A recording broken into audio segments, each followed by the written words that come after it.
लेकिन एक सेकंड। चलो भाई। भाई इतना ठंडे भैया में भैया कौन आता है भाई? कुछ दे दो भैया, आपका बहुत भला होगा भैया। बहुत गरीब दिख रहे हो, 200 रुपए दे दो। हाँ भैया।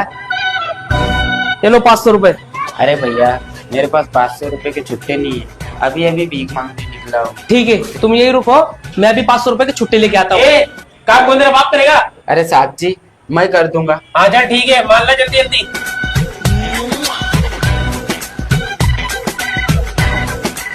ये फंस गया सी है। ए बोलो ठीक है, चल हिंदी छान। तेरी आंखें करो मसाला, तेरी बातें करो मसाला, रूप तेरा। अरे मिस्त्री मैं घर जा रहा हूँ। अबे साले ऐसे कैसे जाएगा? जब तक वो नहीं आता उसके ऐसे काम तुझे करना पड़ेगा। चल मान ला। ये भगवान क्या जुल्म है। अरे भाई तुम कहाँ चले गए? अरे तेरे छुट्टे लाने के चक्कर में 2 किलोमीटर दूर चले गया था, तो भाई मिले छुट्टे? नहीं मिले। तो फिर आप अब क्या, कल आ जा।